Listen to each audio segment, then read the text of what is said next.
भगवान ने आदमी और महिला इन दोनों के एक अलग जिम्मेदारियां तय की हुई है, तो हमको इस प्रकृति को आगे ले जाना है। अगर हम हर चीज में सोचेंगे महिलाएं कि नहीं हमको आदमी की बराबरी करनी है, तो फिर कहाँ जाएगा ये समाज।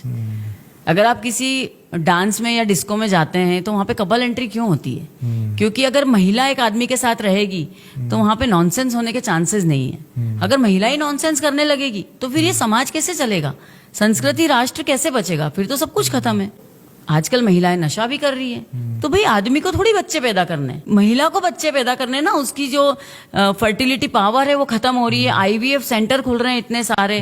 तो आप नशा कर रही हो, सिगरेट पी रही हो कम एज से, तो आप क्या कर रहे हो? बाद में आप अपने शरीर के साथ खिलवाड़ करके और फिर ये सेंटर में वो सेंटर में बच्चे डिफेक्टिव पैदा हो रहे हैं, क्योंकि आपने अपने शरीर की वाट लगा ली पहले ही।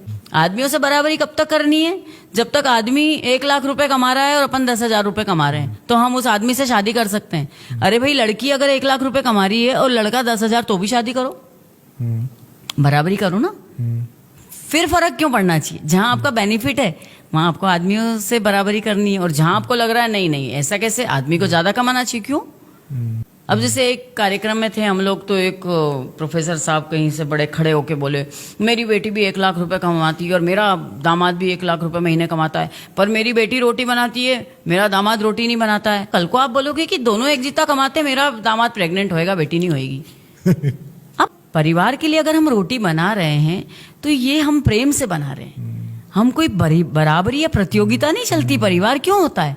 प्रतियोगिता बाहर होती है, परिवार के बाहर प्रतियोगिता चलती है। अगर आप रोटी बना रहे हो तो उसमें आप ये मत सोचो कि नहीं नहीं मैं भी इतना कमा रही हूँ, ये तो फिर ईगो हो गया आपका। तो परिवार के लिए अगर आप बना रहे हो, बच्चों के लिए बना रहे हो, तो आप ये अपना कुटुंब आगे बढ़ा रहे हो ना। ये सब चीजें अगर पीछे से बैकग्राउंड से पेरेंट्स ही ये गलत सीख देने लगेंगे कि हाँ हाँ तू तो सही कर रही है, शादी मत करो बच्चे की। क्या है, 1 लाख रुपए महीना कमा रही है ना आपकी लड़की, रह लेगी आराम से, मत करो शादी। क्योंकि हम जब शादी करते तो आपस में एक दूसरे को कितनी बार कॉम्प्रोमाइज करना पड़ता है, समझना पड़ता है। पर अगर आप ऐसे अपने विद्रोही विचार रहेंगे, और अच्छा है पति भी खिलाते हैं बना के, हमारे पति भी खिलाते हैं, चाय बनाते हैं सुबह उठ के, रोज मेरे हस्बैंड मेरे लिए चाय बनाते हैं। तो ये सब चीजें प्रेम से होती है। ऐसा थोड़ी होता है कि नहीं मैंने ये करा है तो आपको भी ये करना ही पड़ेगा।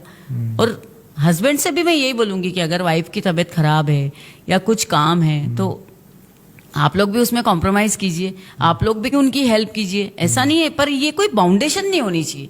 किसी भी रिश्ते में अगर बाउंडेशन और कोई कंडीशन हो गई फिर नहीं चल सकता वो रिश्ता।